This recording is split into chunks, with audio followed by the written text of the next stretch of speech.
Our first movie tells the story of a friendship behind prison walls that spans more than 20 years.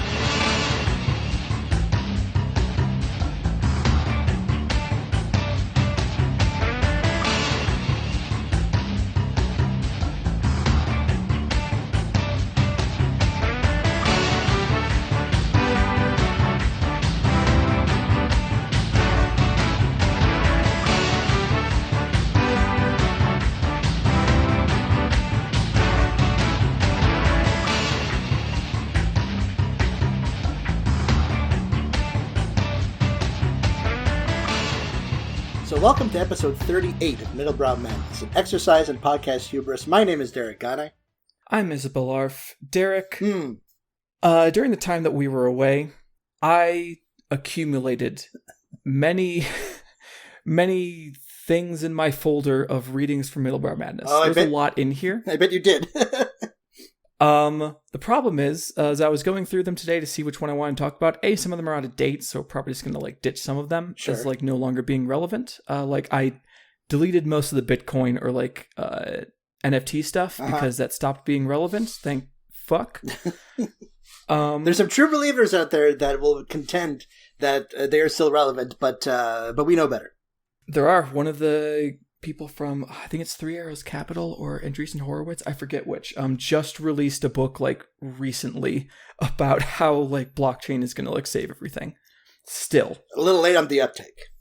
A little late. But some of the other ones have wonderful titles, and then I start reading through them this is mostly, I like the title and I like the concept of it, but actually reading through the whole thing is a bit of a, either it's boring or there's not much there or it's a bummer. Okay, so, yeah, all right. We're gonna, instead of doing the usual, hey, I'm gonna read a bunch of shit, from one thing, I'm gonna read a bunch of headlines and small excerpts of things. We might get to one that, I'm not gonna read. It's honestly perfect for us. The problem is, every other politics podcast I listen to has already done a thing on it, and I feel lame doing jumping off of them. This might be entirely new to me. That's very possible. I will probably have to explain the situation. That's actually a nice little sub game we can do. Is however many things you're going to read in this fire sale of yours, I wonder how many of them I will have heard of. A lot of them are. So, for example, this one I just love the headline: Ivanka Trump's ex-boyfriend Bingo Goobleman in Manhattan cocaine bust with Maroon 5 bassist. You are lying to me. That is not a person's name. That is a fake name. It's not. His name is James, but he goes by Bingo. He chooses to go by Bingo. Okay. He chooses to go by Bingo. I do not know why. I'll be honest, I didn't look it up because I didn't care enough. I loved the mouthfeel of the name Bingo Goobleman. Goobleman.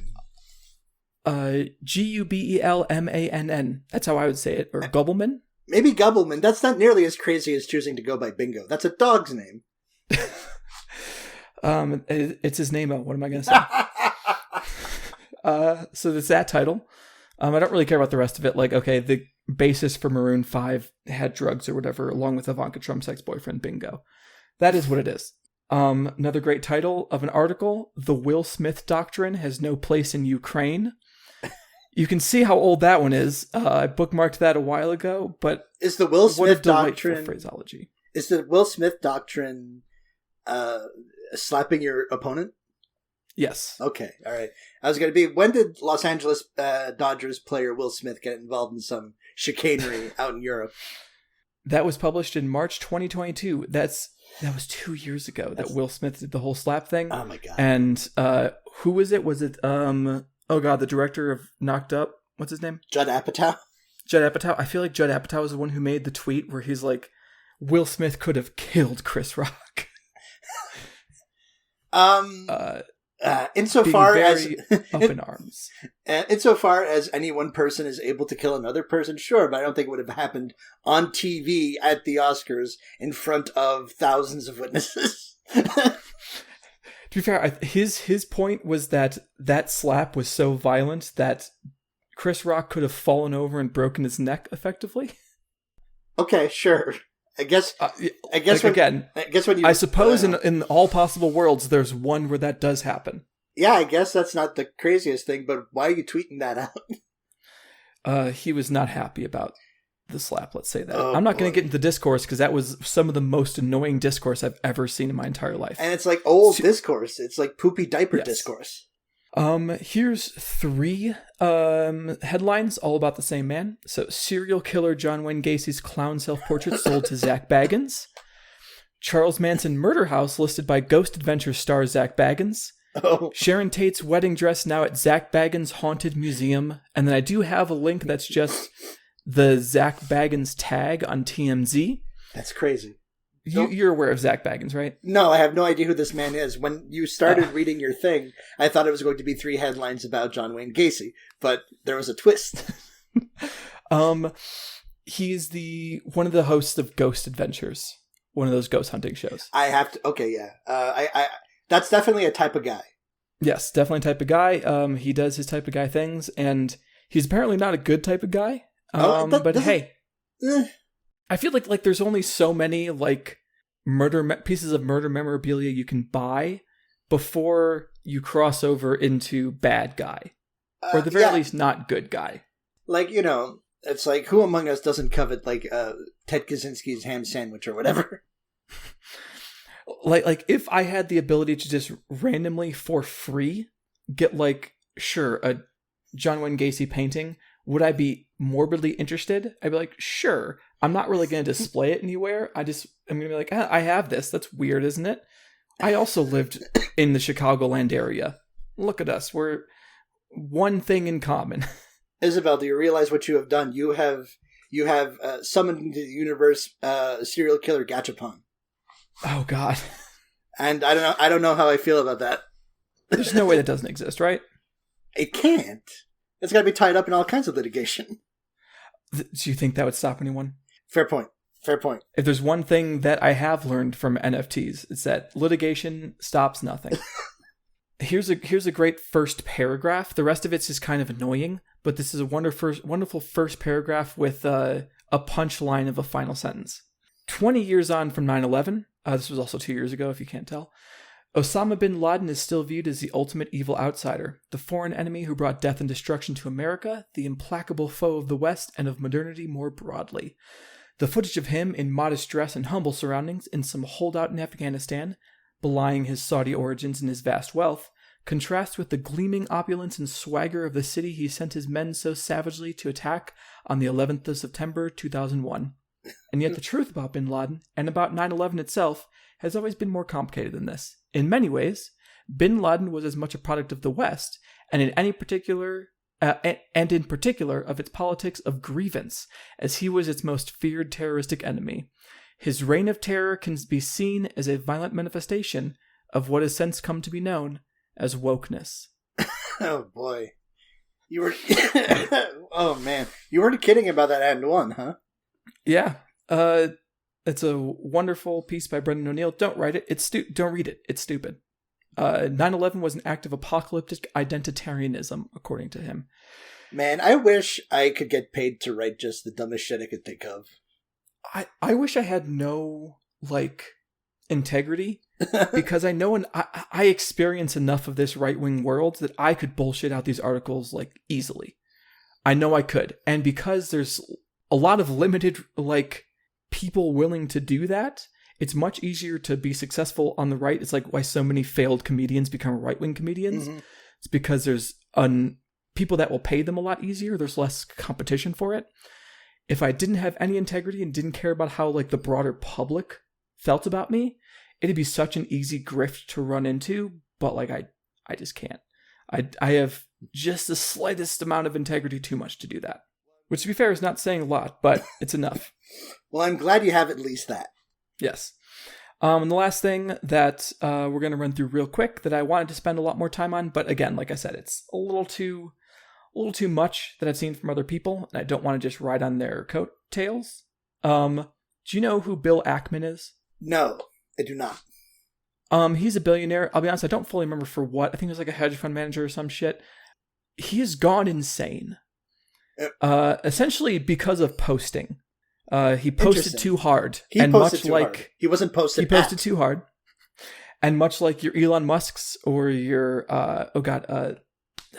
British comedy writer. Ricky Gervais? No. Oh well, yeah, him too. British comedy writer. Glenn. John Cleese. No, Linehan. Oh, Graham Linehan, yeah. Thank you. Yes. Thank you for all those other people who are also ruined by posting. But there's been a recent profile in New York Mag about Bill Ackman, about his war on Harvard, MIT, DEI, and everything else.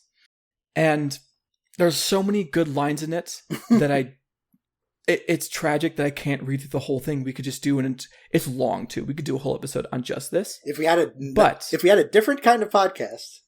Yes. Because I will remind you, audience, this is a movie podcast. Yes.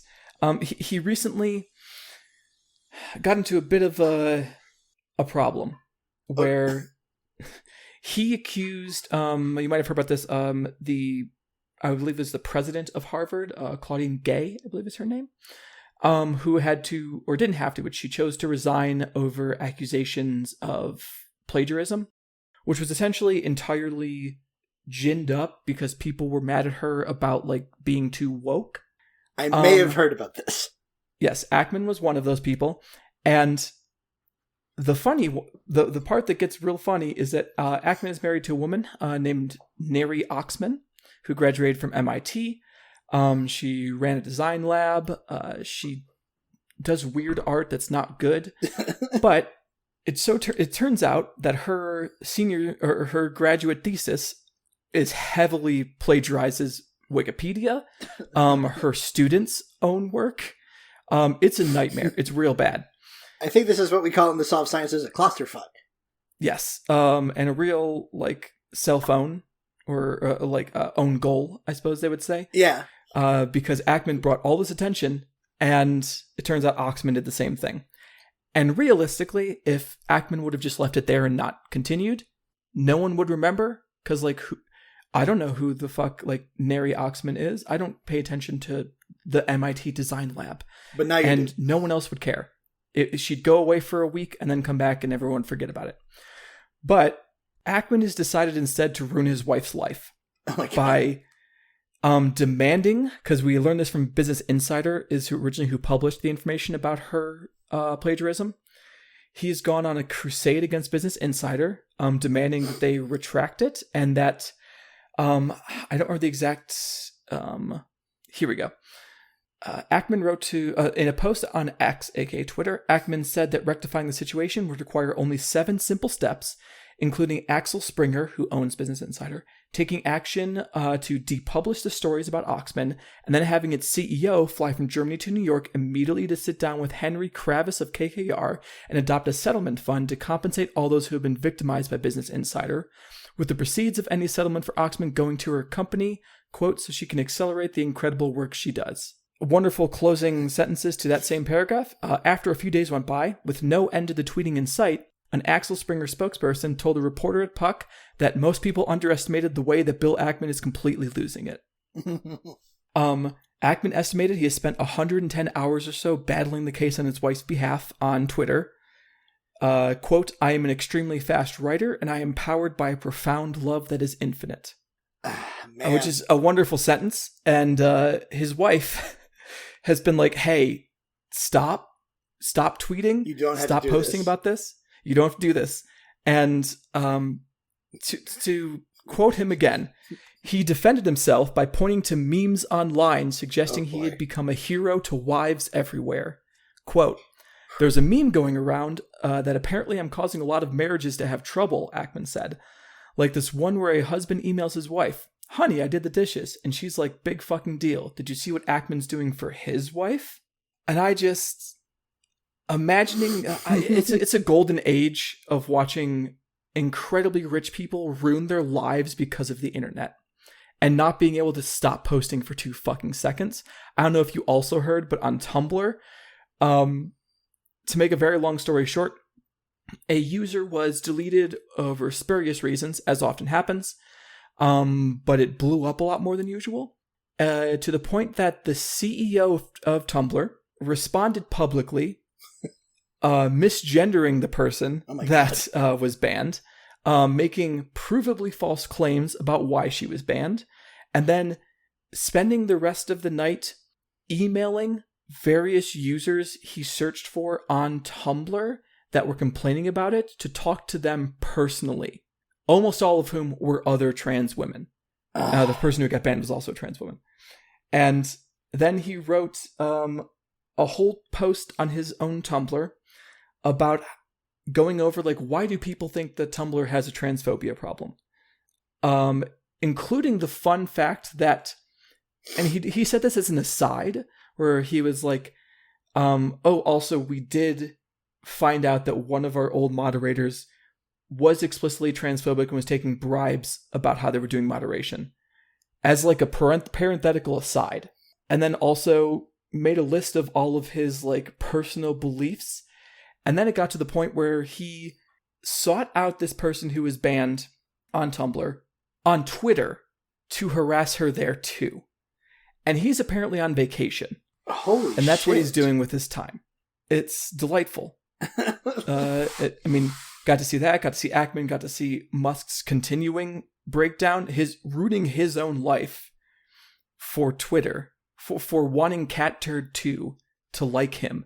And CatTurd 2 still doesn't like him. That's the best part of it, is that fucking Elon Musk has done so many things and put so much work into making all the worst people on the internet love him, and they still think he's a cuck and a loser and like a woke liberal. That's an insane position to have. That Elon Musk is a cuck and a loser and a woke liberal? Well, mostly the woke liberal part. Yeah, let's say he is a cuck and a loser. I can get behind that part of it. You know, me and CatTurd 2 are simpatico on that one issue. I don't just even for know different who reasons. CatTurd 2 is.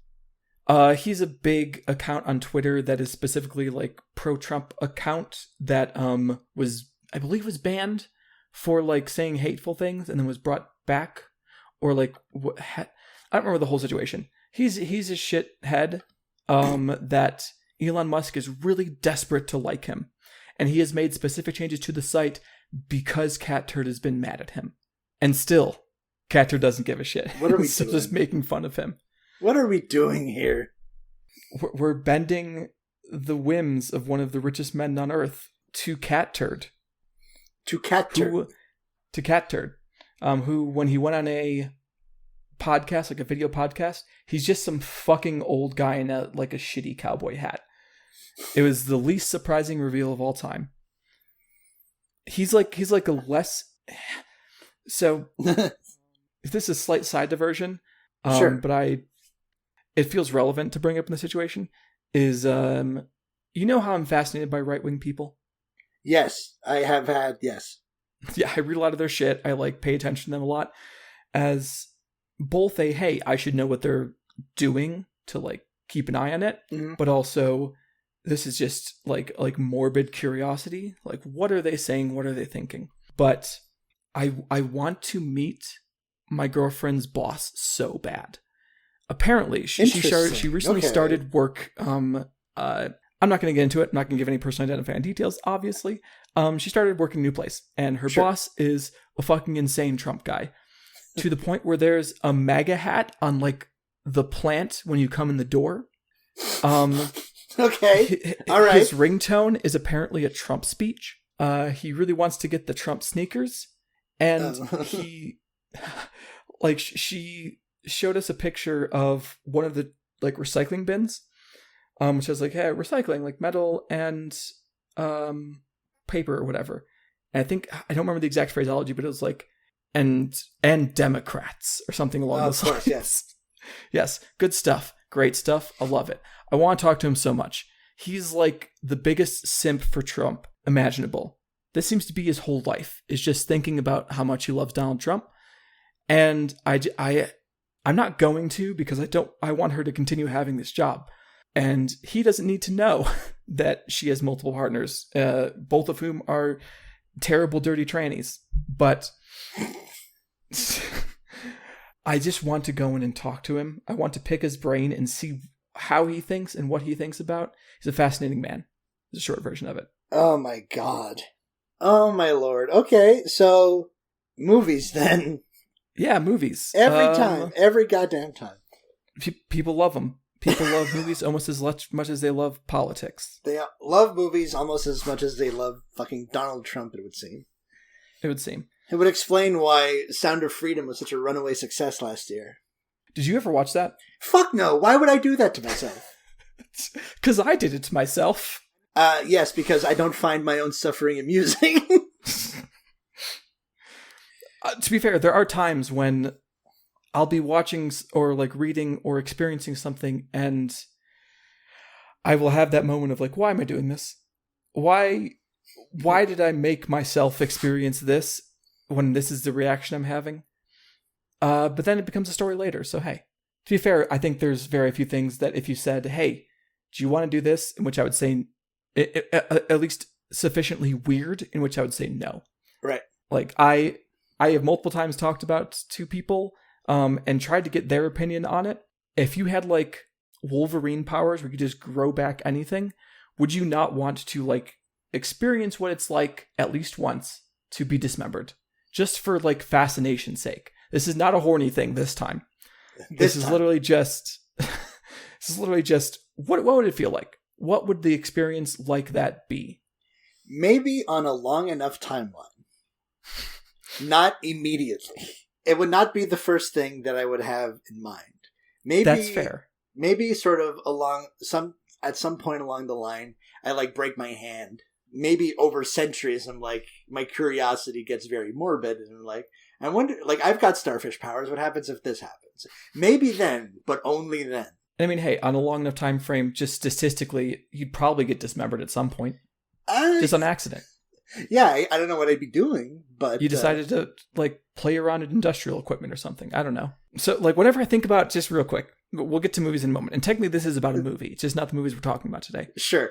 Whenever I think about people dying in a factory, I think about one of my favorite jokes in any movie, which, since we don't get to talk about Pootie Tang on this podcast, this is my where I get to talk about that, where a character talks about is their father dying in an accident at a factory, and it cuts to it, like in the past, and you assume, obviously, that they're going to get, like, their arm caught in something or, like, be crushed by machinery. Instead, a guy in a gorilla costume comes in and starts beating the shit out of them. Jesus.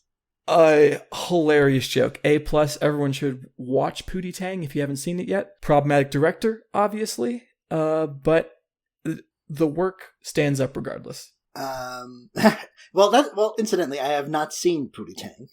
But you have seen, at minimum, 4 movies that are worse than Pootie Tang. I don't know that it's necessarily these 4 that we're talking about today, but Which 4 are we talking about today, Derek? Well, I'm glad you asked. Back in 2018, you brought to me the Stone Tablets of this podcast, which was the then contemporary 250 films judged the best ever by the users of the Internet Movie Database. Make a big old bracket out of it, and we endeavored to determine to find out which of one of these movies was the best movie of all time, asterisk. And now we're here in 2020. Oh, fuck, I was almost going to say 2023. It's 2024 now. We're on the downward slope towards the end of round 1. We have 2 matchups of 2 movies. They go head to head, and we determine which one is the best, which one is worthy of moving on to round 2 and to live to fight another day. And our combatants today, we have Good Will Hunting versus Dial M for Murder and Saving Private Ryan versus The Terminator. First up, our first matchup, the 101 seed, Good Will Hunting, released in 1997, directed by Gus Van Sant, written by a couple of young upstarts named Ben Affleck and Matt Damon, starring Robin Williams, Matt Damon, Ben Affleck, Stellan Skarsgård, and Minnie Driver. A $10 million budget, and it made $225.9 million in 1997 bucks, which is not nothing for what is ostensibly a light drama. Yes. This kind of movie would not make this kind of bank today. We could talk about that. We might not talk about that. And as far as accolades go, it was nominated for 9 Academy Awards, winning 2, including Best Supporting Actor for Robin Williams, and Best Screenplay written directly for the screen for Matt Damon and Ben Affleck. Which, whatever. And, a generally well-regarded movie, I would say it is on that list. Versus the 156th seed, Dial M for Murder, released in 1954, Alfred Hitchcock's big year, Directed by Alfred Hitchcock. Screenplay by Frederick Knott, based on his own play. Starring Ray Milland, Grace Kelly, Robert Cummings, and John Williams. Cost $1.4 million to make and made $6 million in 1954 bucks, so decent hit. Not really a player in terms of like awards, but has kind of like a long reputation. I think in a way, when you sort of get outside of Psycho, The Birds, like the sort of popular S-tier Hitchcock stuff, once you get all of that out of the way, I think this is one of the ones that people think of because it's very Hitchcockian. It's very thriller. It's very lurid. It feels like an apropos one for the master of suspense to be known for outside of the pantheon, as it were. And I think I might be tipping my hand a little bit there, but we'll get to it. So let's talk about Good Will Hunting. Yes. For those who haven't seen it, somehow, I feel like almost everyone I know has seen it above a certain age, and it's obviously very popular. It is about a man, Will Hunting, who is a self-taught, an autodidact math genius who is a janitor at MIT and spends most of his free time hanging out with his shithead Boston friends. With his dickhead. Including Casey and Ben Affleck are two of them. Essentially, Will, while he's at work one day, sees a bunch of unsolved problems on one of the boards in the hallways. He solves them. Eventually, the professor who put them up finds out who did it, and he's like, "Hey, Will, you should come be a person who does math." And Will's like, "No, I have emotional problems." He's like, "Nah, fuck you." So the professor is like, "Well, you were gonna go to jail because you beat the shit out of a guy, but instead the judge is like, well, if he gets therapy and hangs out with you, I guess it's fine." And the therapist is Robin Williams. The professor is Stellan Skarsgård, and eventually he also meets a woman played by Minnie Driver and falls in love with her. Some things happen, but at the end it's all pretty okay. Yeah. Is there anything major that I'm missing? Is there anything major that we will not get to? I think that is like the bulk of it. It's. I think it's important. Well, you mentioned MIT already. I think it's really important to contextualize this as a South Boston movie, as a Southie movie. Yes, because that's where fucking Affleck and Damon and their assorted ne'er-do-well friends are from. They're drunkards. They are louts. And, okay, so this has big first screenplay energy. 1000% shows that this was like Ben and Matt's first crack at it. Because it's not what I would call a terribly complex or nuanced screenplay. Even the reviews of people who really liked it were like, yeah, you know where it's going, but at the end of the day, you're happy with where it went. And that's like... You're happy to go along for the ride. That's broadly where I'm at. We'll talk a bit more about it, though. Its themes are very on its sleeve. Its plotting and its resolutions are a little pat. Everyone gets to solo a little bit. Like Affleck has his monologue at the end. Damon has his monologue at the bar. Skarsgård and Williams do a little bit, have like interplay, which is pretty good. So I like this movie, and I'm teetering between like a hard 7 and a soft 8 out of 10. Out of 10, because I like. And this is kind of what you alluded to. Like, I like the vibes. I like the chattiness. It's very autumnal. I think Robin Williams is, like, really legitimately great in this. I think it might be, like, a rare instance where a person gets recognized at the Oscars for career best work. Is it fair to say the soundtrack is not good? Or at least the scoring is not good? I don't think the scoring is apropos. Yes. And it has a similar problem to... We'll get to this when we talk about Saving Private Ryan, where the music comes in at points where it doesn't feel like it needs to and kind of overplays its hand. Not Elfman's best work at all. I think one of my notes is literally, remember when Danny Elfman used to write good music? Here's maybe a hot take. I think it may have stopped happening. I think that might have stopped happening whenever he stopped making rock music. I am secretly a Hot Topic kid forever, so I fucking love his songs for Nightmare Before Christmas, but you know, I do like the Elliott Smith songs. I mean, I do too. I will say there's a scene where they're like having sex and there's an Elliott Smith song playing, and that's psychotic behavior. Who has sex to Elliott Smith? Like, the amount of sad you have to be to make that an acceptable choice. We were talking. You shouldn't be having sex anymore. We were talking about types of guys. People who have sex to Elliott Smith are 1,000% types of guys. God, I hope I never have to meet that type of guy. You probably I probably speak to met these him. people. And obviously I'm using guy as a gender neutral term. Yes. My opinion on Elliott Smith is that I really like Heat Miser, and the rest of his stuff didn't work for me. I was not a big Elliott Smith guy, like on the come up when I was deep in the music stuff. I like indie folk. Yeah, same. I like indie folk quite a bit. But I feel like this was like sort of I don't know, who's cool enough in that cast to be like, who you should put on the fucking soundtrack is Elliott Smith. I'm the same people who were like, hey, let's mention Howard Zinn and Noam Chomsky. So Ben Affleck and Matt Damon is what we're saying. Yes, like normie, like the normie version of an indie guy. Does that make sense? Yes, it makes sense. I understand what you mean. So, Gus Van Sant, interesting guy, interesting career. Yes, has made a couple films I would consider exceptionally good. I am not the most well-versed in the works of Mr. Van Sant. I've seen him, what I assume are his generally regarded highs. He seems like a high-ceiling, low-floor guy, because there's like My Own Private Idaho and all that noise, but there's also the much maligned Psycho remake. Yes, which I have...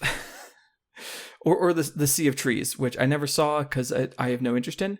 I will say his Psycho remake, I haven't seen it for a while. I hated it when I saw it. I have read defenses of it that I find interesting. I don't think I'll ever like watching it, but it's one of those movies that I'm like, that was a neat idea. But one thing I think we could both agree on here is this feels like a for-hire job with the occasional like flash of exactly Gus Van Santness. There's moments where I'm like, oh, okay, that's like a really good visual idea. Like that's a good way to frame this, and like the way you're editing is super, like not super, but is interesting. It's not super interesting, but it's interesting. The one I'm thinking of right now is when they're having him being Matt Damon and Minnie Driver are having a date, and they're in a restaurant of some kind, and they're framed in some wooden posts of the restaurant. There's a slow push in on them. Yes. I really, really like that shot. It's a real great shot. The ones that come to mind for me are during the fight on the basketball court set to Baker Street by Jerry Rafferty. There's just like an insert shot of like a foot being held against a face, which reminded me a lot of My Own Private Idaho. Yeah, that's fair. And or like the drive back from the bar that happens, relatively short, but it reminds me of My Own Private Idaho. Also, just kind of like the above bed skewered perspective of, I think it's Minnie Driver and it's Matt Damon, and they're in bed and they're talking about Minnie Driver's going to play in the NBA one day or whatever. Yeah. That felt very Van Zantian to me. I think this movie, whether or not you like this movie, or the amount to which you like this movie, is dependent on a couple of things. One, how much slack are you willing to cut these guys who fucking lucked out and got this script made? Like, because it is first screenplay material. It's not deep. It's not fake deep. I'll give him that. It's a very modest script. But it is very first. It is very first script. It's like, I want to show you everything that I can do, and I'm going to put it in this like 2-hour package. Yeah, like there's a lot of things that you could go in and script doctor here pretty easily, especially like the way it treats race and class, or not race, but class specifically, is weird. It's not necessarily bad, but it definitely feels like you had a thing here, but you didn't really execute on all of it, and some of it doesn't fully work with each other. But I don't dislike what you're doing with it. It just isn't fully coherent, and you could tighten it up a lot more. And also, how much slack are you willing to give Will Hunting as a character? Yeah, that is, so my girlfriend walked in the last, like, 45-ish minutes. Mm-hmm. She actually walked in on the most dramatic scene in the movie, kind of, where Minnie Driver and Matt Damon have their big fight. Yeah, the save me speech. Yes. And her impression of Will from that and the next, like, 15-20 minutes when she was just kind of chilling downstairs watching what was happening, she was like, he seems insufferable. And like he's just wasting this opportunity people are giving him, and he's kind of an asshole, which he is. Yes. I still kind of like him. No, at the end of it, exactly. I think I have very similar feelings on this to you. I expected to hate this. I'll be totally honest. I did not expect any of this to work for me, because I remember watching it a while ago, and it did not work for me pretty much at all. But I think that him as a character, the spending time with him when he's not being a prick is very helpful because it's a really good contrast to it. And I think that this is a very middlebrow movie in a way. Like, this is, I think, the most middlebrow of the bunch that we've gotten so far. Yes, and that tone actually I think suits Will Hunting as a character because I can't take him too seriously. Mm-hmm. Like, if this was a real person acting the way he acts, I'd be like, you fucking prick. Like, I genuinely do not like you. Whereas having a movie character who's very much a movie character act like this, I feel more distance from it, so I get less annoyed when he acts those ways. He's like a vessel for inferiority complexes, right? He's not like a person. Yes. And that works because it's a movie. Yeah. Like, I don't like the scene in the bar, like the Harvard bar, where like the guy's an asshole to him. And he shows up that guy because he's so much smarter than him. Mm. I think it's A, really showy, in a way that doesn't fully work for me, and B is kind of like this is like, I get that it might be satisfying to watch, but it's also, this is the kind of shit that like an annoying guy would do to an uncomfortable degree, or like later when he's defending himself in court and he just sounds like a sovereign citizen. That's right. It's a little wonky. But overall, like, I was genuinely surprised by how much I was invested in it while it was happening, and by how much I ended up liking Will as a character, and by the fact that a couple of the moments did, like the famous scene, like it's not your fault, like when Robin Williams is really trying to finally break through something to Will. Isabelle, I'm not made of stone. Yeah, it really works for me, like that. I think it helps that I had a similar moment in my own therapy over a different subject, but still. And seeing him finally break and have that moment with Robin Williams, really good. I teared up. Yeah. I also teared up. I almost cried at the end when Ben Affleck comes to pick him up and he's not there. It's such first screenplay fucking save the cat story bullshit. But it is. But it works. It works real well. Fuck, Robin Williams is so good in this fucking movie. Jesus Christ. I really like the scene with Williams and Damon when they're outside and like on the bench, and Williams is like, hey, here's all these things you are, here's all these things you've never done. Like, you think you're this fucking like tough, smart guy. But you never left Boston. You never left Boston. Like, you don't know anything about the actual world. You've never fallen in love with anybody. You may have had sex, but you never fallen in love with anybody. You don't know what these things are actually like. I think that's really good. Skarsgård and Driver are both good as well. Both very good as well. And I think that there's enough stuff here that I had a good time the entire way through, even though large parts of it very much bothered me. Okay. Like, including but not limited to the first screenplay-ness of it. Yes. And just like the way it depicts genius, I think is very like superficial and not helpful. Like, I hate when people tell that story of Einstein that way, because like they act like, oh, he came out of nowhere. Like, a lot of his early papers were written with other people who were also doing physics. It wasn't just like a lone genius. Mm-hmm. And he was already involved in like physics programs and stuff. Like, he was not just a random patent clerk who had never been involved in the physics academy or like school or anything like that. He didn't come out of fucking nowhere. Well, Will Hunting didn't come out of nowhere. But yeah, overall, solid movie. Solid movie. Something that I can see myself rewatching fairly frequently. And it's also something that I can say about our next contestant. Dial M for Murder. 1954, Alfred Hitchcock's big year. Because not only does he release this, but he releases a movie that some people will not just say is the best Alfred Hitchcock movie, but one of the greatest movies ever made, Rear Window. Which was remade into a Bigfoot movie in the early 2000s. Is that true? Literally, I'm not joking. There is literally a movie, I think it's called Abominable, where it's Rear Window, but set in like a cabin, where a guy who was recently in an accident and is in a wheelchair observes people getting killed by Bigfoot / Abominable Snowman in the cabin across from him, and is trying to like alert people to it and also like figure out what's going on. It's just a straight up Rear Window ripoff, but like with Bigfoot. It's great. I do genuinely recommend it. I think it's a real fun movie. Abominable. Okay. So Dial M for Murder is a movie where a sociopathically polite gentleman blackmails a guy to kill his infernal nag of a wife, Grace Kelly. Yes. And please kill my wife, one of the most beautiful people. One of the most radiant people in existence. Grace Kelly, fine in this movie. I mean, she's got all that presence and all that charisma. She doesn't really need to fucking go. She doesn't need to have her foot on the gas the whole time, but that's neither here nor there for the moment. What I do want to say is the whole time I was watching Dial M for Murder, I was thinking of Rope in the back of my mind because Same. It was like, this is really good, but Rope was 4 years ago, and that movie, I think, is vastly better. I'm glad you said it, because I was going to say literally the exact same thing. Cool. I'm glad we are simpatico on this. Not that this movie is bad. It is very enjoyable. It's very fun. But a lot of, like, for all the accusations that are levied against Rope, that it is merely an exercise, Dial M for Murder feels more like an exercise. A fun exercise, a thoroughly enjoyable exercise.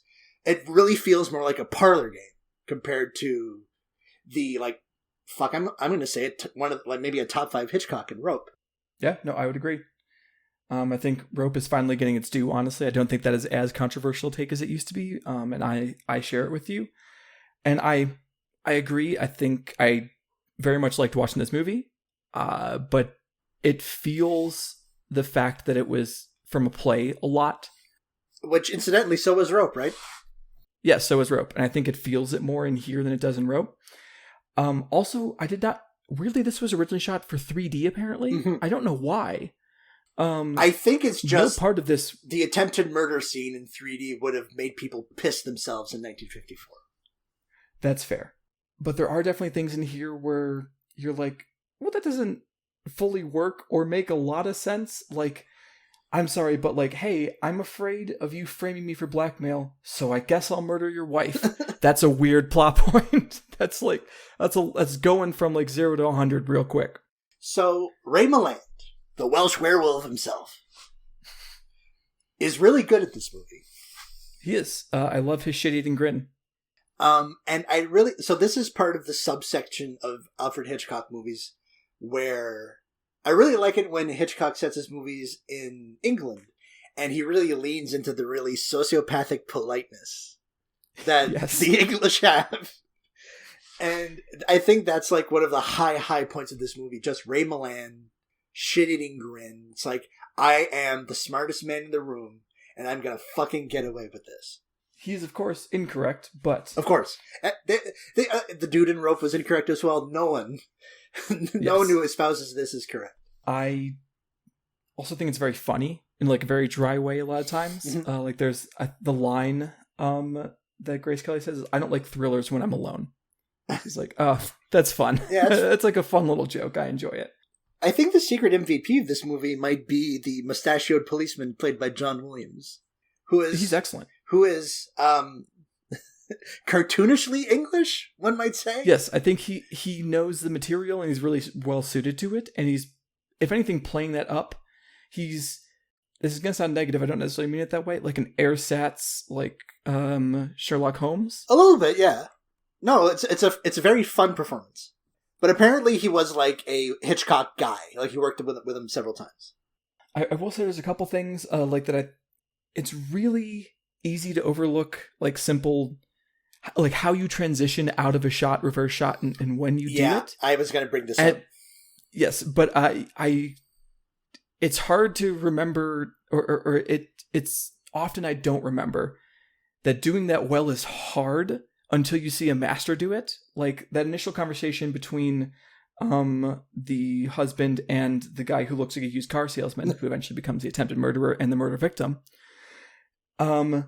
There's some really great, just standard shot, reverse shot of them. And then the moment it stops doing that and changes is so perfectly placed and timed that I was like, oh, wow, movies are like really impressive. Oh, and like doing that kind of simple stuff is actually difficult, and doing it well, it's difficult and like its own skill that I will admit I often overlook sometimes because I love flashy things. I love the later stylistic bit, like Grace Kelly's court scene, like her being tried and sentenced, where she's in like a hellish void, basically, of like red and purple, and it essentially does like weeks, months worth of time and all the exposition within there in like 2 minutes. It's super efficient, super effective. Loved it.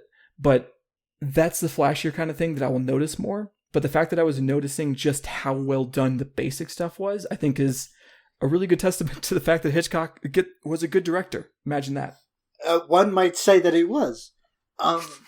So one of my favorite parts of this particular sort of, let's say, Christie-esque crime stories is the part of the film where, usually in the last 10 minutes, when the detective or the investigator, whoever's on the case, unravels the case and goes like, "Aha, j'accuse, monsieur Bonbon, haha." Yeah, I mean, it's one of my favorite parts of Knives Out, both of them. I mean, yes. So I think the innovation of this movie is like, what if we made the whole movie that? But what if we also had it from the criminal's point of view? The moment when he comes in, realizes he's been caught and he's fucked, and he's just like, well, you got me. And he just turns it back on. He just turns on the stiff upper lip again. Yes. It's really well done. I think if I have critiques for this movie, it is this is more just like a technical level thing that kind of bothered me, is that every scene set outside looks so fucking weird. It's clearly shot with a different camera, or like the background is a different camera that they're overlaying on stuff. I didn't like it. It was real ugly, in my opinion. This is like technical limitations of the time. So the French New Wave had not invented taking cameras outside yet, so it was very difficult for people in the 50s to be like, hey, you know what? We should bring it outside. So I didn't love that, and I think the main problem I'm having with it is there's not a lot of like themes or subtext here. It's kind of all surface level. It's a real fun mystery, but I don't have a lot to chew on. It's just kind of like, oh, that was great, and now I'm not really going to think about it much, and then I'm like, oh yeah, that was a good movie, and then it falls on my brain again. I mean, the carceral state is bad. Don't. I'm sure whatever problems you have with Grace Kelly can be talked out. Yes. And also it's the sort of hard-boiled detective thing of, if you throw so many details and so much plot into the stew, it doesn't need to make sense. It doesn't need to make linear sense. So your mileage may vary on that, but it is ultimately, every movie is about something, but this is really about itself. Yes. It is about the exercise. And it doesn't have the sort of built-in thriller conceit that Rope had. I think it really just compares unfavorably to a movie that Hitchcock had made recently. Yeah.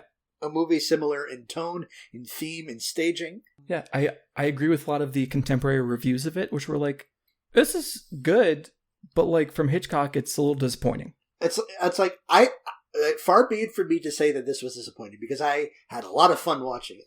But like I said, I had Rope just sort of at the back of my head, and knowing maybe he was spreading himself too thin. Maybe he just put a lot of his mojo into doing Rear Window, a movie in which Grace Kelly is like way better in. And no shade to Ray Milland, who is a fantastic actor, an Academy Award-winning actor, no less. I mean, there's one Jimmy Stewart. Yes.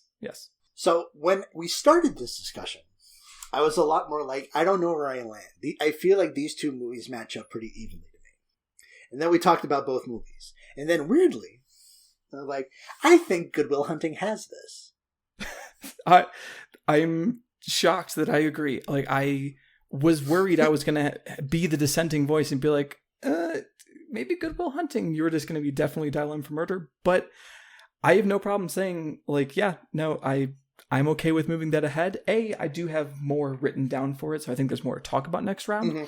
But also, I think it's a fun hang. It is. And for all the problems I had with it, I found it affable and enjoyable the entire way through. And moments of it really do work incredibly well. And I think there's some really excellent performances in here. There's something to be said about likability. Likability goes a long way to sort of paper over the rougher parts of whatever a movie is. If a movie is easy going down, it's easier to forgive. Yes. So congratulations to those plucky upstarts, Matt Damon and Ben Affleck, on entering round 2 of the Middlebrow Madness Tournament of Films. Yeah, for all the people who were annoyed I didn't talk about Jerry, the Gus Van Sant film, we'll get to it next round, I'm sure. Yeah, I have only seen a couple of Gus Van Sant. To Die For has been recommended to me a lot. I need to finish his Death Trilogy. I own Elephant, but I haven't watched it, and then I need to watch Last Days, but because I fucking love Jerry so much. Did not like Elephant when I saw it, but then again I saw it like 15 years ago, so fair. I will not be beholden to the opinions of a naff doing a little bit of quick math, 20-year-old or whatever. I forgot Nicole Kidman was in To Die For. Neither here nor there. We should probably get to the next thing. Oh, Casey Affleck's also in that. Again, not important. We've been recording for over an hour, and we just did 2 movies, and we're trying to keep these shorter. So let's talk about the other 2. Yeah, we talked a lot about Good Will Hunting, though. Yeah. So our second matchup for the evening, the 28 seed, numero 28. I mean, I get it, but we'll talk about it. Saving Private Ryan, released in 1998, directed by Steven Spielberg, written by Robert Rodal, starring Tom Hanks, Edward Burns, Matt Damon again, big day for Matt Damon, and basically everyone, like Tom Sizemore, Vin Diesel, Adam Goldberg, Barry Pepper, Giovanni Ribisi, Dennis Farina, Ted Danson, Bryan Cranston, the fucking Nathan Fillion, cast is insane. Paul Giamatti. This is like when Spielberg calls, you answer. Cost between $65 and $70 million to make, made $482.3 million in 1998 bucks. People love a big red-blooded World War II epic. Emphasis on red-blooded. This was a success not just financially, but it was a critical accolades up the wazoo. Let me just pull up its a list of accolades here. Saving Private Ryan won awards for Best Director for Steven Spielberg, Best Cinematography, Best Film Editing, Best Sound Effects, and was also nominated for Best Actor, Best Original Screenplay, Best Music, Best Prod Design, Best Makeup. And there's a lot of makeup. Yeah. It was a phenomenon. This is probably your dad's favorite movie. Not you specifically, Isabelle, because I know that your dad's favorite movie is like Grand Prix or some shit. That's an ancient joke. That's an ancient callback for the real heads. I hope you like it. Oh god, that's the same year that Roberto Benigni won for Life is Beautiful for the Best Leading Actor, and Shakespeare in Love was the Best Picture winner. Wow. The 98 Oscars were insane. We might talk about it. Versus The Terminator. What a weird matchup this is. The Terminator, released in 1984, directed by James Cameron, written by James Cameron and Gail Ann Hurd, starring Arnold Schwarzenegger, Michael Biehn, Linda Hamilton, Paul Winfield, and Lance Hendrickson. Cost $6.4 million to make. Holy shit. Yes. I actually did this math last night. It cost, the sequel cost 16 times as much. That's crazy. And made $78.3 million. So a modest hit. T2 was a complete and total phenomenon. And I think for a while people wouldn't have guessed, hey, the sequel to this is going to be massive. Because it was just kind of like a modest hit. And so modest that it got mixed reviews when it came out. Not really an Oscar player, but is currently considered one of the sort of great films of the 1980s, especially genre films. Yeah. So let's talk about Saving Private Ryan. Set in 1944 in France during World War II, it follows a group of soldiers led by Captain John Miller, played by Tom Hanks, on their mission to locate Private James Ryan, played by Matt Damon, and bring him home safely after his 3 brothers are killed in action. This movie... go ahead. A perfectly succinct description of the plot. A lot of things happen in there. It is almost 3 hours fucking long. Yes. I have a take. I have a take right off the bat. Okay. I think that this is a 2-hour war drama prepended with a 30-minute military action film. Yeah, I think that's fair. My take is that I wish we had watched Band of Brothers instead. That's probably fair. For those not in the know, it's a mini-series also about World War II, also with the same creative team, more or less. Like, it's produced by Spielberg as well. But it's a mini-series. It's a little longer, significantly longer. But it has a lot of the same problems that Saving Private Ryan has that we will get to. But I think it has almost all of the, like, successes of Saving Private Ryan. And the fact that it's longer and you have more time with these characters. And it does one of my favorite things in war films. It's why I like the film Jarhead a lot, is that it goes over just how fucking boring a lot of being in war is. It's like this, the sense of a boredom that could be broken at any moment by you just dying out of nowhere. Is a really good atmosphere that the pacing and plotting of this never allows really to happen. Even like, there's like a half hour between when they find Ryan and when the final battle scene happens, and they're just in the one place. But it never feels like anyone's bored or waiting for things. It always feels like there's a conversation happening or like something interesting. Isabelle, I think this movie's a bit of an odd duck. Yeah, there's things I really like about this movie. Like, genuinely really fucking like. And there's things I kind of fucking hate about it. So let's set the tone, because the first thing that you see in the film is this fucking terrible wraparound bit. Well, it's the framing device is god awful. The framing device is not good. Spielberg does not have a great history with wraparound devices. The first thing you see in this movie, after the very tasteful, slightly lightweight Times New Roman credits, you hear what's that I hear in the distance? A lone trumpet. Like, signaling that this is a World War II movie. And the first image you see in the film is an interesting choice, because it's the American flag from the cover of the Suicide album American Supreme, which I did not expect from Steven Spielberg, honestly. It's just like... been the one from, what do you call it? Oh God, why can't I feel so ashamed. There's a riot going on. Should have been that one. Ah, yes. So it's a washed out American flag waving in the wind as a lonesome trumpet plays. This is red meat for the base, baby. Yes. And there's the not great wraparound bit that I don't even want to acknowledge, because it feels like it's like from a different, way worse movie. We will acknowledge it at the end, because I think ending the movie in the past would have worked so much better. And I think that the tag at the end of finishing the wraparound bit exemplifies so much of what I dislike about this movie. I think it's... Okay, so I don't know if this was Spielberg's idea, but I'm willing to believe that this was the work of writer Robert Rodal, because that particular choice strikes me more as the choice of a guy who wrote the Mel Gibson vehicle, The Patriot. The Patriot? That meant, like... It's funny looking back at, like, I looked at his career, I was like, what else has he written? Because I think the script here is pretty fucking good. Like, the dialogue between the soldiers is consistently excellent. It's actually one of my favorite parts of the movie. But the structure is the issue. Yeah. But the other things he's written is, like, Fly Away Home, which I remember barely. I kind of The Patriot, which is not great. Thor: The Dark World, which is the Thor movie even people who like Marvel movies forget exists. No one likes that movie. Yeah, it's not good. It makes sense that they don't like it. It's so weird because... Anyway. Apparently he also helped revise the script for 10,000 BC, that other classic film. It seems like a really missed opportunity to start the movie with Omaha Beach and end with the death of Tom Hanks. Yeah. I am a total moron, and I know that this is the way to go. Yeah, I 100% agree. I think that... So, for people who haven't seen the movie... you heard of World War II? I'm sure almost everyone listening has seen the opening, like, D-Day scene, at least. Like, the landing at Normandy is, I think, rightfully famous.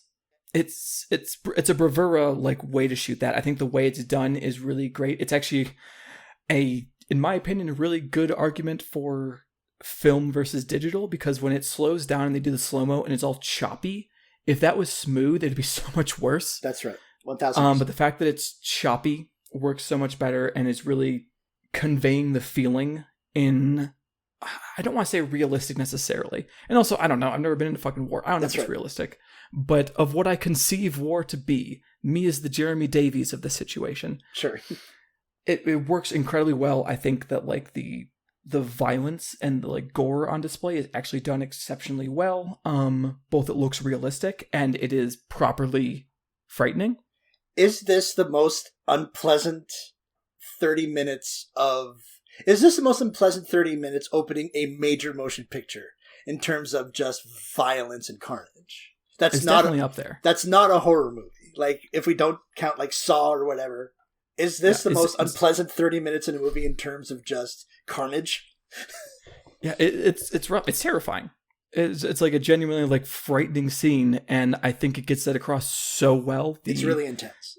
The cinematography is rightfully praised. There's a couple moments that I did not like at all with the cinematography, but I really love that at certain points the lens is like dirty, and you get those like streaks of light, or like when it's wet. I think that it starts to lose me when it moves past that, and you get this weird push and pull that I'm not sure how I feel about. I mean, I know how I feel about it, but I'm not sure where I land on what it's saying. Can I guess? Because what is it?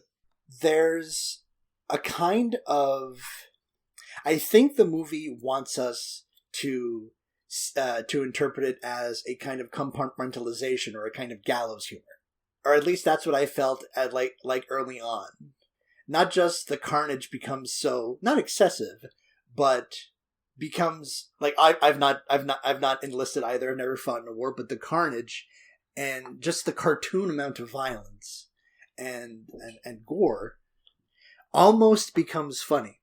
And I think despite itself, or I think not on purpose, it almost starts working against its intentions, which segues into like Tom Sizemore's little quips after they successfully sort of breach the beach and they start getting a handle on things.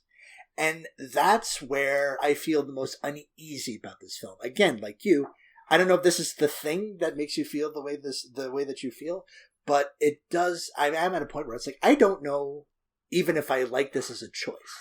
See, that was not so much my issue. Like, I think the gallows humor worked pretty well, and I think that when it's funny, it's like, I really like the dialogue. I think it's genuinely pretty funny and like clever. And yeah, I can quibble with that as a choice to put in the situation, and especially with the heaviness of the violence. I personally think it works. It didn't really jar me too much. The bigger problem I had was this feels like a movie that wants to have it both ways, in the sense of it wants to be anti-war and show how terrible war is, but it also wants to tell you how awesome soldiers are and how they're heroes. And those things don't ever work together, and they really like fight each other throughout the whole movie in a way that I thought was real rough and felt like two different movies like just slamming into each other.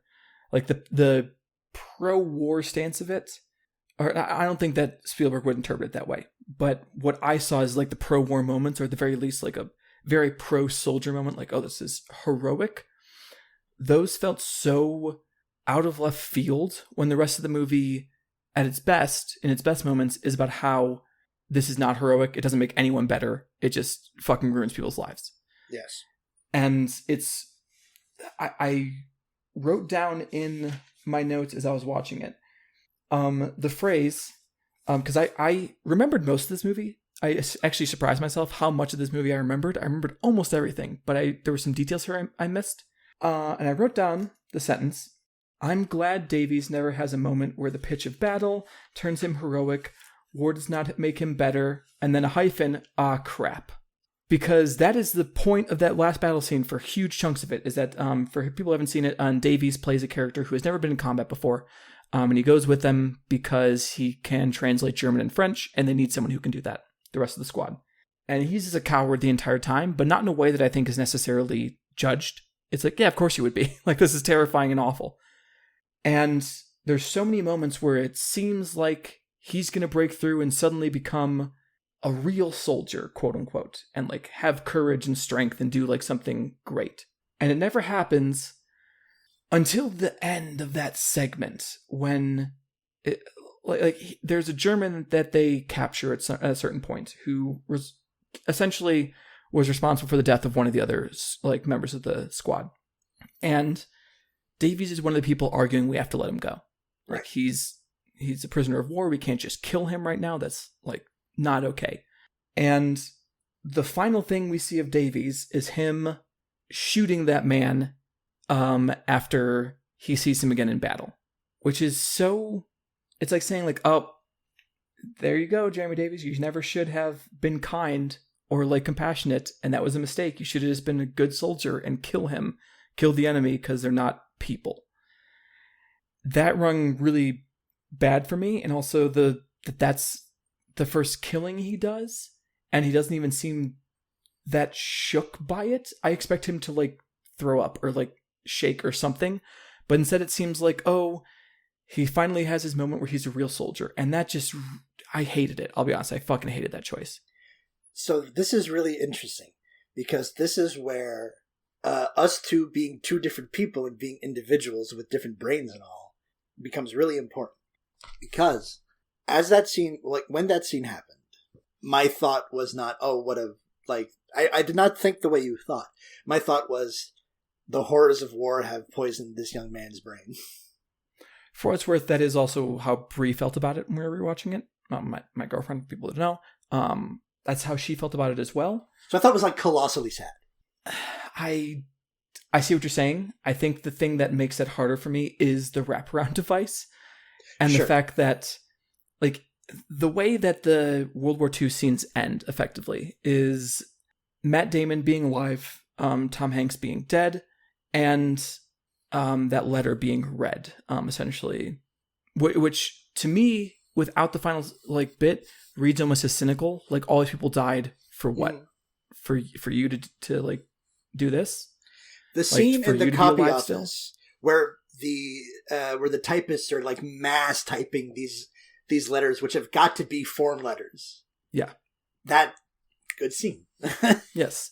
But then when you get to the wraparound device and you see the fucking old man saluting Tom Hanks's grave, and then you see the American flag. Yep. It just kind of crashes down that cynicism. It's almost like you took the last scene of The Deer Hunter, where it's that really cynical, like, dark moment of them, like that soured patriotism. It's almost like you took that, but then just threw an unironic version of that scene after it. Does that make sense? There's no irony in this movie. Yes. And that is one of the biggest problems I had throughout, is that there's so much of that like push and pull between this is terrible, but also these are great men. Does that make sense? No, I understand. I think those two sort of poles, as it were, kind of meld together in my head into an abstracted morass that I'm going to label war fucking sucks ? I don't know. I don't even know what I'm trying to say. So I think it also might be part of the fact that, or partly because I know we're going to get to come and see a little bit farther on, right? Which does the war is hell thing, in my eyes, incredibly effectively and much more consistently than this does, and has a final scene that will probably make me cry when we watch it again. Because I guess it's also me just watching this through the lens of all these men are dead men walking. They are puppets for their government. No one here is a hero, and claims by others or themselves that they are a form of compartmentalization. Yes, that word that I'm having a hard time trying to say for some reason. And this is the thing, and this is like me. This is me calling back to like we are two different people. This is the baggage that I bring to this, which is not the same baggage that you bring to this, right? Yeah, and I think I'm skeptical of Spielberg in general. Like, I'm skeptical of his viewpoint on things and his political. He's very like lib. And yes.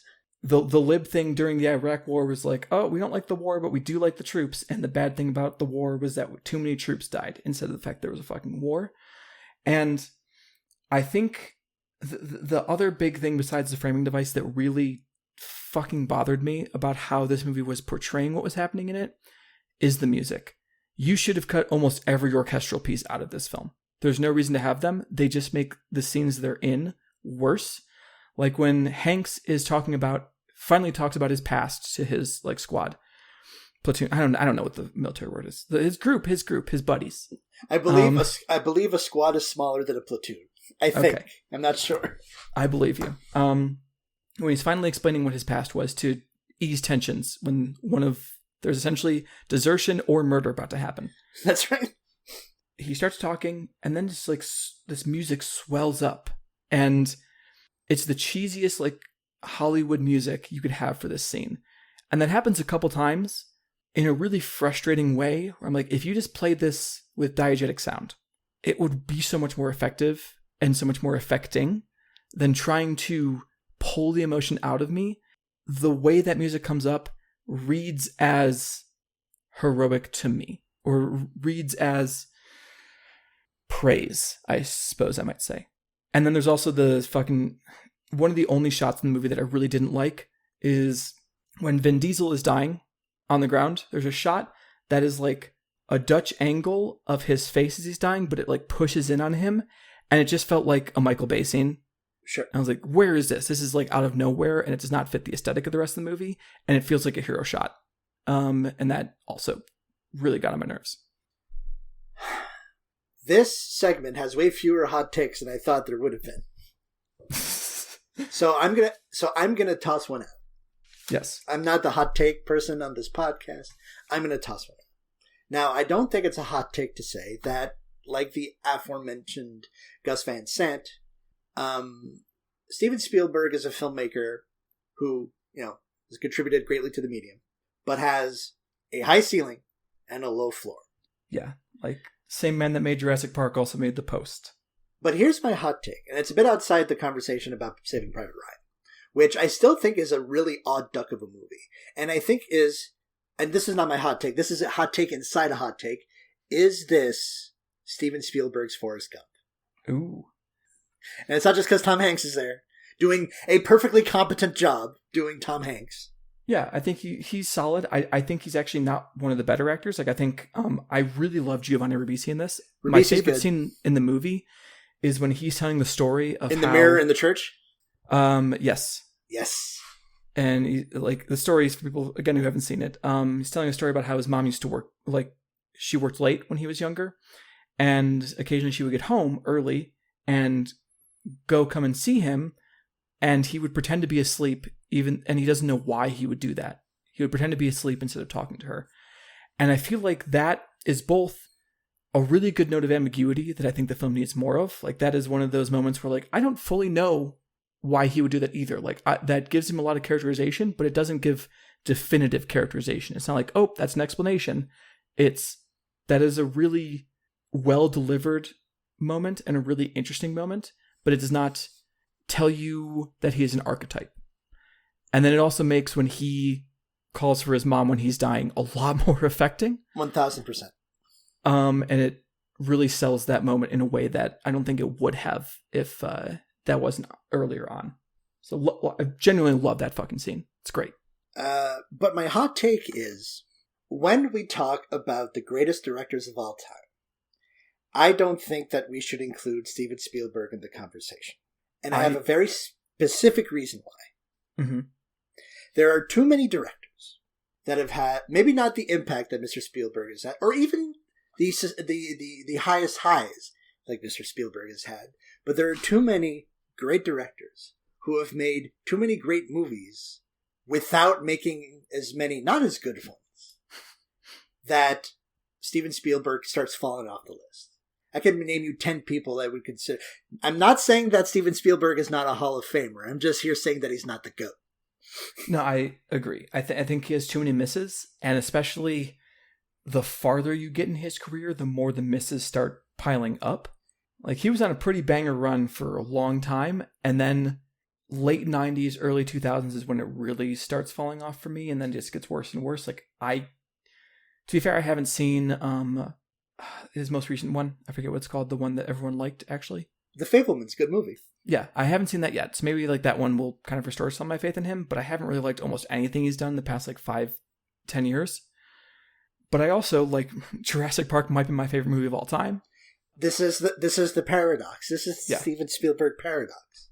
He's another guy who never beats the allegations, but when he is on, he is one of the top 10 people to ever hold a camera. Yeah. But his misses are so mind-boggling. Yeah, he directed fucking Ready Player One. That blows my fucking mind. I'm never gonna have another chance to say this. I'm just gonna real quick say. Go for it. One of the things I've hated most in seeing any movie ever is in Ready Player One. There's a moment where there's a big final battle. You don't need to know much about it, but essentially, two characters get in mechs, and one of the mechs that they're going to use for the battle is the Iron Giant. Which, if you've seen the Iron Giant, I think Iron Giant might be later in this list. I hope it is. I really like that movie. I don't think it is. Hold sad. on, let me check. Yeah, no, it's not. No. Well, Brad Bird, shut out. But the Iron Giant, essentially, the entire point of the film is that this was played by Vin Diesel. The titular Iron Giant, Vin Diesel, was made to be a weapon, and he chooses not to be. He chooses to protect people instead. He has his final scene, which will make me cry like a fucking baby every time I see it, where he saves the world, and like he hears in his head the kid who he's been with the whole movie, like, you are what you like choose to be, and he says Superman because he remembers Superman comics. I'm almost fucking like crying thinking about it. It's a really good moment because it's like, oh no, he has defied what he was told he had to be kind and good instead, and to sacrifice himself to help. And just the grotesqueness of taking that character and putting him in a final battle scene as like a badass mech, it's genuinely kind of disgusting to me. So if you should take anything away from our discussion about Saving Private Ryan, is that you should definitely watch The Iron Giant. You should. It's a good movie. You know what? I say watch Saving Private Ryan. I think that, like Steven Spielberg's career, the highs are really high. They are. There are some scenes in here that are fucking excellent. But the lows are just kind of like land with a thud, and it's like, I can't believe these are in the same fucking movie. Yeah. And I still don't, like, I think I like this movie fine. I don't know that I'm going to watch it ever again, because its best part is a really tough slog, and it's almost 3 hours long. Yeah, I must have watched it many times because I remembered so much of it, but like I don't remember watching a lot of it. I remember watching a lot of Band of Brothers. I could probably rewatch that whole thing. Which again has similar issues with like how to depict war and whether it's heroic or not. But I think, like I said, for all the reasons I said before, I like it better. I still think that, I will say this about Steven Spielberg, he's not a writer. So I don't think it was out there like brainstorming like, you know what would be fucking awesome to put in a movie is the Iron Giant as a weapon. That's some other dickhead who I won't even bother looking up their name. It's Zach Penn and Ernest Cline. Oh, Ernest Cline, of course. Jesus Christ. Well, he wrote the book originally. He wrote the book, which I owned, which I read, which I liked when I was younger. Did you want to hear some of these movies that Zach Penn has written? Yeah, go ahead. So there's Inspector Gadget, the live action one.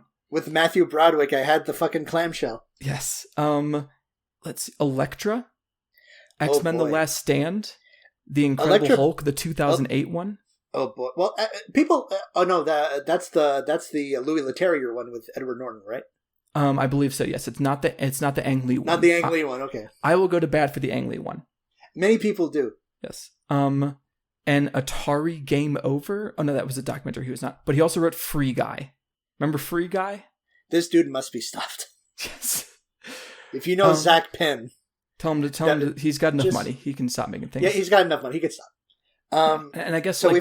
Last final thing, just because we're never going to talk about like spoilers, we're not going to talk about Saving Private Ryan again. The fact that this is remembered and the Thin Red Line is not remembered in the same like superlative terms is fucking tragic. Same year. The '98 Oscars were fucking crazy. Yeah. I own Thin Red Line on fucking DVD. The Criterion is staring at me in the face. It is still in its shrink wrap because I've never fucking watched it. What I was going to say when we were talking about like a stacked cast, That has Sean Penn, Adrian Brody, Jim Caviezel, Ben Chaplin, George Clooney, John Cusack, Woody Harrelson, Elias Koteas, Jared Leto, Tim Blake Nelson, Nick Nolte, John C. Reilly, John Travolta. Like, fucking everyone's in that. So you've seen Thin Red Line, I guess. It's one of my favorite movies, yes, I have.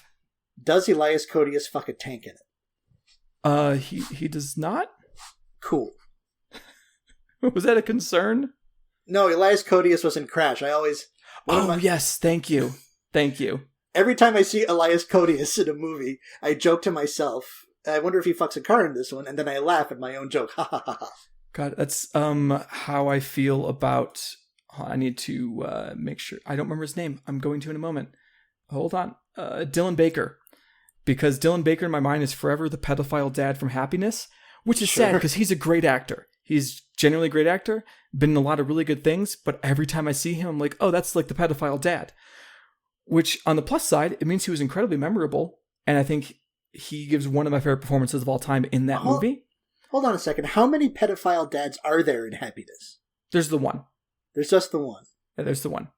Really fucking good. If you haven't seen Happiness, if you want to have a real bad time, but in a good way, watch Happiness. I can't think of a more not-for-me director than Todd Solondz. Yeah. I'll be honest, I've only seen Happiness and, oh god, what's that one that, like, he can't legally release? Oh, no, that wasn't him. That wasn't him. Never mind. Are you thinking of Louis C.K.'s I Love You, Daddy? No, I watched that. And that was terrible. Of course you did. Of course it was. Come on. Yeah, real awful. What am I thinking? It doesn't matter. We got to move on. All right, so let's talk about the Terminator. So the beginning of Saving Private Ryan is a very solemn solo trumpet, and it's very well, I've used the word solemn, but it's solemnness personified. The beginning of the Terminator is not solemn. No, it is awesome. I watched it immediately after Saving Private Ryan, and I was like, "Good Lord, the difference in tone between these two movies." I forgot. I'll get to the plot in a second, in case people don't know the plot of the Terminator. I forgot how this is just like a mid-budget genre picture. This movie rips. Yes, is great. It kicks so much ass. Yeah. For those who haven't seen it, somehow don't know the plot of the Terminator. Arnold Schwarzenegger travels back in time to kill a woman named Sarah Connor because her kid is going to eventually take down Skynet, which is basically a worldwide internet that causes the singularity and the death of mankind, more or less, and the rise of the machines. It's a Jesus story in the same way that RoboCop is a Jesus story. Yes. And also features, Terminator also features a special credit to Harlan Ellison, which RoboCop also does, so they wouldn't get sued. That's a different story, but it's a fun one.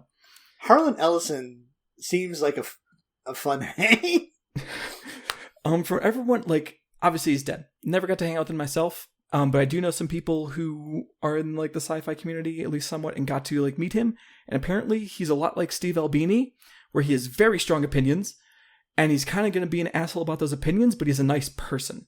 Okay, nice guy, but okay, all right, like, I see. Yeah, like the prick's version of a nice guy, or the reverse. The nice guy version of a prick. The nice guy version of a prick, I like that. Yes. Kind of sounds like our boy James Cameron. How do you mean? A famously testy, stubborn fellow. I suppose I don't know enough about his personal life. I know he had a wife at some point, and it was Catherine Bigelow. He's had several.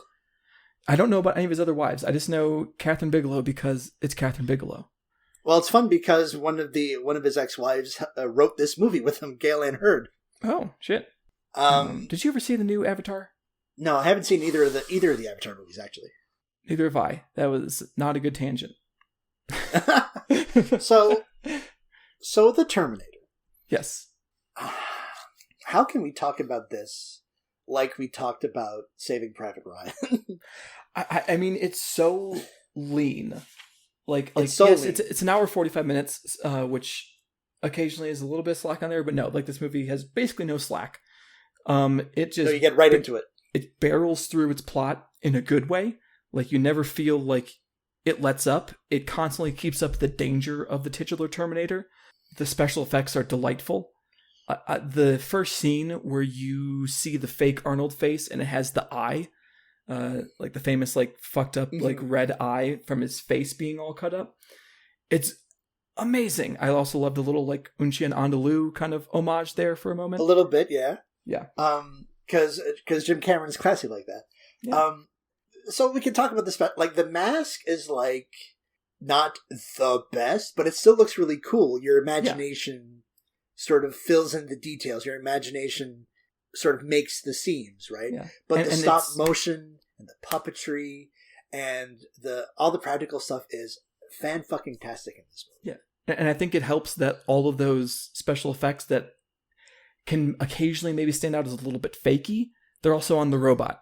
The like literally not like real human. That's very true. Something that I thought was also great is this is an example of a bad accent being a good characterization moment.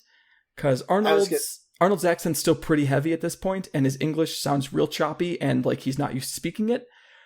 But that is perfect. That's exactly what you need. He's an alien from the future, like just getting used to this human body more or less for the first time. I'm not a big accent fidelity guy, and I'm not a big sort of accent destroys the illusion of the film world guy. Yeah. But I will say that it is there. It is what it is. Arnold sounds like Arnold. But the ultimate special effect in this movie is Arnold Schwarzenegger himself. Yes. When he just shows up naked in that like scene, and he's just this like rippling body of a man. This dude is impossible. Like, this dude is impossibly shredded. Yes. And obviously, it's the mid-'80s, so steroids are probably involved. But this guy does not look roided out. Just compare him then to, like, Hulk Hogan or the Ultimate Warrior. Guys who are, like, yoked as well. Later. But, yeah, I mean, like Schwarzenegger and Conan the Barbarian might be the most just ripped, lean guy on the face of the fucking planet. At any point in history. Yeah. And this is still at the point where, like, we are casting this Teutonic giant as robots and, like, fantasy whatever. And it's like, it's really interesting a little later when he starts playing, quote, normal guys, because there's no normal person in the world who looks like Arnold Schwarzenegger. Yes. Yeah. Like, in Total Recall, I'm supposed to believe that he's just some schmuck. Sure, of course, yeah. But that's a Paul Verhoeven movie, so it's, like, funny, right? Yeah, yeah. But at this point in his career, like, I mean, who better to cast as a homicidal cyborg from the future than fucking Mr. Universe, you know? Yeah, and I also there's such a perfect confluence of, like, premise and also technical ability and budget that they had, where it's, okay, this is, yes, a robot, but it's a cyborg who looks perfectly like a human from the outside. So they get to put off doing special effects for a while about that. And I think that's genius. It both makes him scarier, because he just kind of looks like a person who's hunting you down, and then you see underneath him, and it's even, like, scarier. But it's also just a genius way to be like, we don't have the money to do that special effect for the entire thing. That stop motion costs us a lot of bucks. So why don't we hold off on that for a while, and we'll get to it. And we'll pull it out when we really need to. Cameron was always very canny about writing to budget. Yes. And this is like, so Avatar, it's like, I've got all the money in the world and all the time in the world, so I'll just do any old thing. I have the money and resources and time. Let's just create a whole universe. But back when he was young and hungry and fresh out of the Corman School, he wrote to budget. Yeah, this is right after Piranha 2, if I remember correctly. This is his second. Has there been a bigger leap from first to second movie? I mean, I like Piranha 2, but yeah, I agree. So, special effects. So the music. I really love the synth score. Brad Fidel. It's like obviously the primordial ooze from which this is part of the primordial ooze from which synthwave comes out of. Yes. It's like this, Vangelis' score for Blade Runner, and there's a lot of shit in the, probably like some of the Alan Silvestri stuff from the 80s as well. But the Terminator theme, dirt simple, perfect. I would not move a note any which way. It is perfect. And it's got those really, like, crunchy in a positive way synthesizers. Like, I can tell the exact synthesizer, like, that they got certain ones of those, like, not great, but awesome patches from, You're like, that doesn't sound like the thing it's trying to emulate, but I love it. It's really good. It's a movie that costs $6.5 million. You see every cent of it. It's so inventive with its resources. Yeah. But also, we're talking about sort of the technical aspect and the meta aspect of it. But the fact of the matter is, this is just kind of like a well-constructed, well-told, rip-roaring genre film. Yeah. Like, essentially, Wikipedia calls it a sci-fi action film. I guess that's right. There's also a lot of horror in there, especially the final sequence. The last sequence, exactly. Yeah, that is terrifying. Like, I remember as a kid being genuinely, like, afraid of that final sequence. Her crawling away from the Terminator, him just coming after her. It's amazing. And Sarah Connor, played by Linda Hamilton. It's such a fun contrast between this and Terminator 2 Judgment Day. It made me appreciate that movie even more, honestly. The way that they did the change between her here and her there. But she's still already a great character here. Like, she saves herself at the end of this movie. It's not like she is just a weak, like, damsel in distress, even though she is for part of the movie. But then she learns more about what's going on. She becomes much more involved in what's happening. And Michael, how would you even say that? Like, Behan? Biehn. Michael Biehn. James Cameron regular. Is Kyle Reese. It's great. He's real great. Yeah. I think the way that I watched this with both my partners.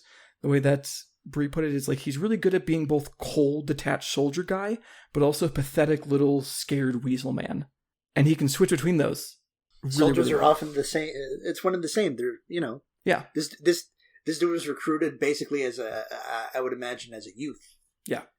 And it does so much to set up. Well, it does a really good job of like sort of setting up the quote future, assuming that T2 never happens and that we never really explore the other facets of this story.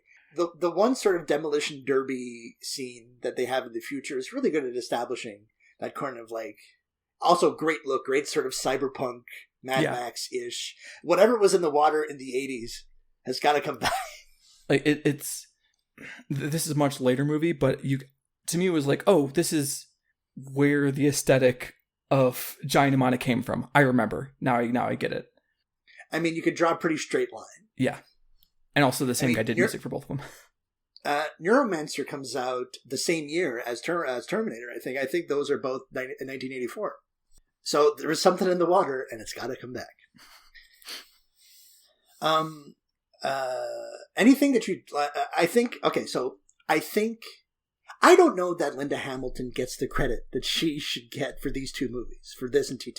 Yeah, I agree. Because as a performance to a character, like you just alluded to, they are like sort of worlds apart.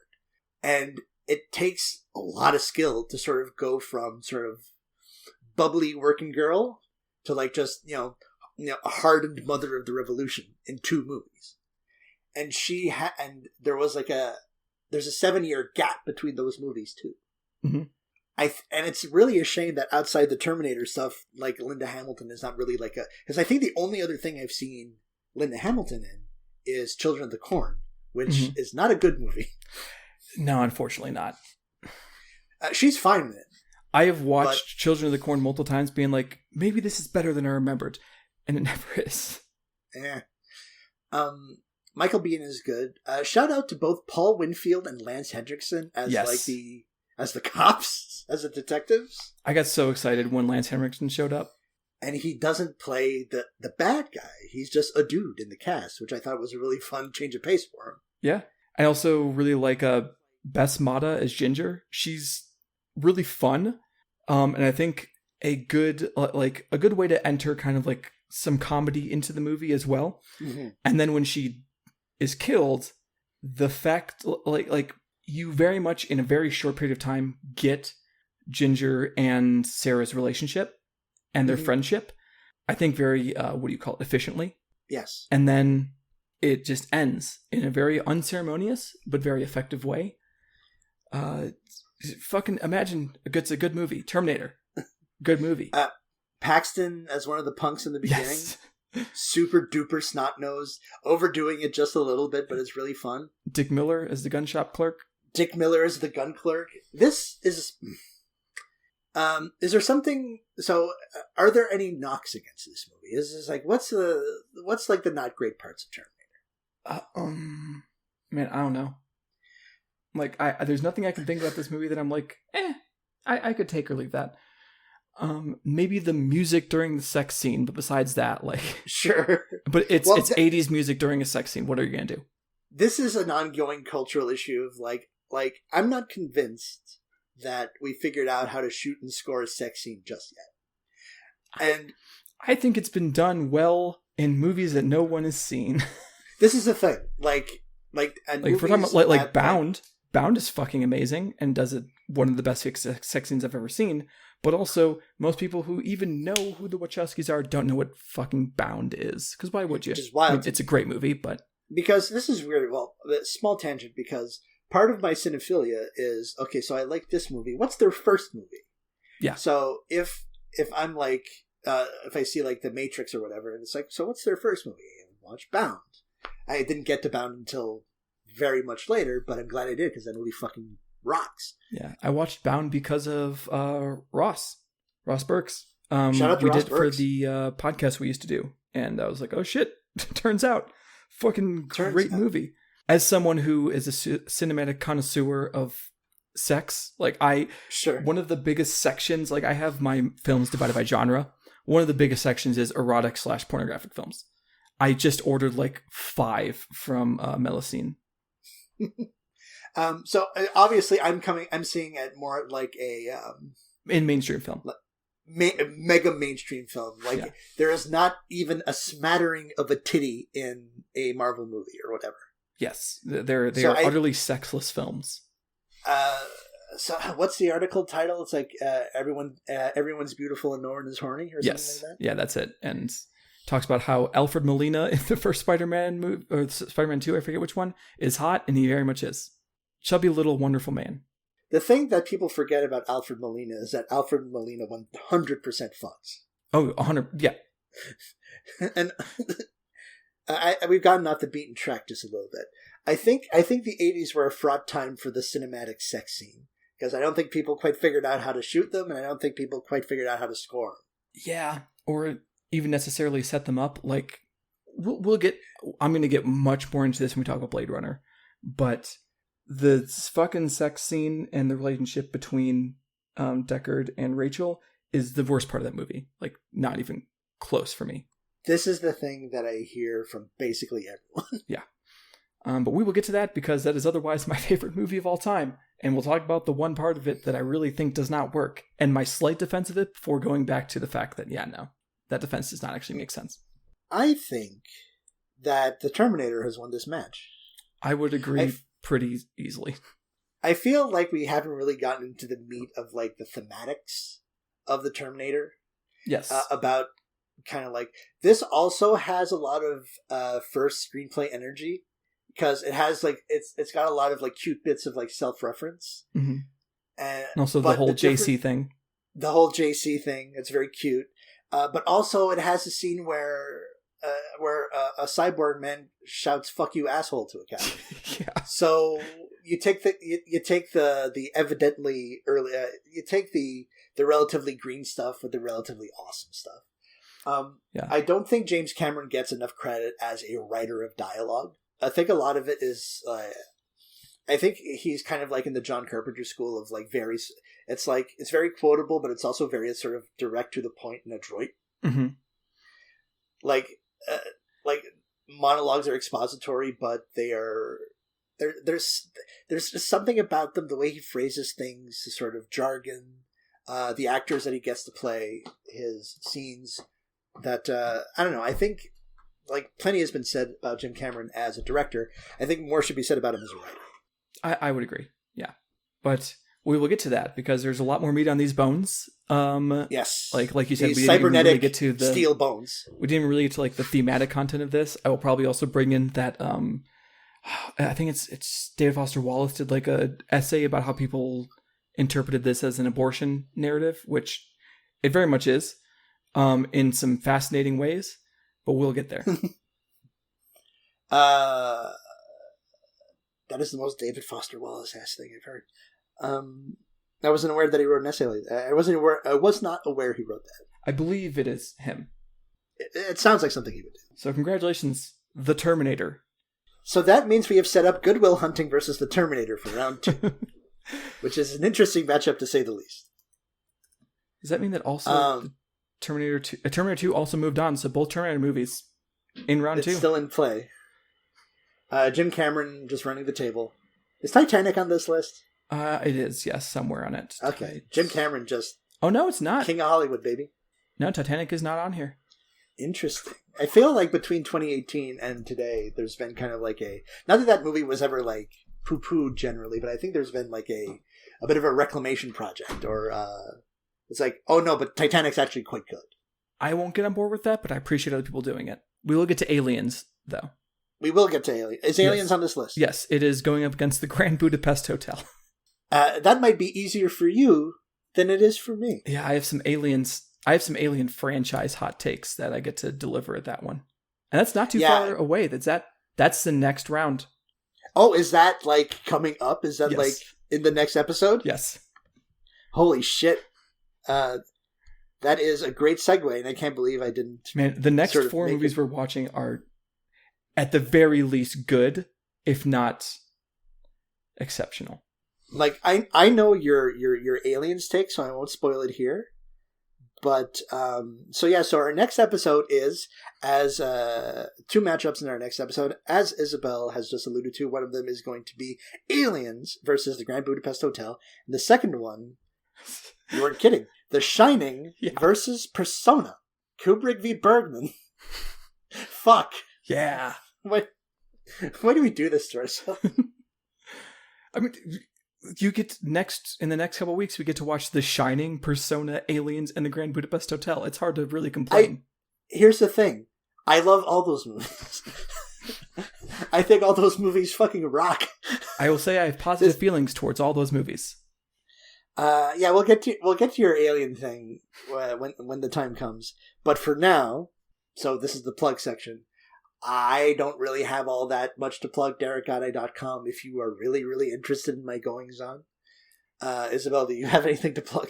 I'm at Lilies Without on both Blue Sky and Twitter. I don't really post much there anymore. I post on Twitter to do like my music thing, which I'm still doing, like listening to new albums. But besides that, I will occasionally pop in to just say some stupid stuff and then leave. I'm much more on Tumblr, but that's my own fun place that I get to enjoy away from the crowds, even though almost everyone that listens to this, I'm assuredly knows my Tumblr. There is I would agree with that. Yeah. So you may, so if you like this show, there is a non-zero chance you will like other shows on the Noise Space family of podcast products. I'm assuming that Noise Space is an ongoing concern. Yes. I don't know. I haven't checked in a while. Matt will get a fun notification when he sees the first new episode of Middlebrowmadness Madness dropping in a week or a couple days, actually. And if for some reason you really, really like this shit and you want to get up close and personal with us, you can always join the Middlebrow Madness Discord, link in the show notes. And I think that's it, unless there is something that I've forgotten that you noticed that I've forgotten. Not that I can think of. I'm looking at my notes as well just to make sure I didn't forget anything. Oh, love me a Barry Pepper. That's what I've written down. Barry Pepper, Barry Pepper, good actor. Fucked up that he wasn't a bigger deal for a while, but he was everywhere. And I love peppers themselves, not bell peppers, hot peppers, and pepper like the spice, both golden. Have you ever, just real quick diversion, and we're gonna end the episode, I promise. Okay. I had a curry a couple of years ago. I'm still chasing this same curry where it had like an actual like black pepper seed pod, like fresh. So it was all like green, like on that, like it almost looks like a bunch of like, I don't know, like little peas on like a long thingy. There's a word for it. I can't remember right now. And I had that in a curry. Fascinating. Also the spiciest curry I've ever had in my entire life. Great. Did it clear your sinuses up good? Oh yeah. It was like, I love spicy food to an unhealthy degree. I have a hot sauce container in the fridge that is just for me to drink and no one else can use because I love it. And this was... Sean Evans, I know you listen to the show. Get Isabelle on Hot Ones, please. God. But I think that's the end. All right, so you know what to do. Oh, I've been Isabelle Arf. And I've been Derek Gade. Have movies and be jolly. Have movies and be jolly. Good night, everyone. Be Angelina Jolie. It seems like she's had a bit of a rough time in the spotlight, Ooh, so maybe boy. don't. Yeah, be someone else. Be yourself. Be yourself. Be yourself as long as you're not a bad person, in which case be someone else. Good night. Good night.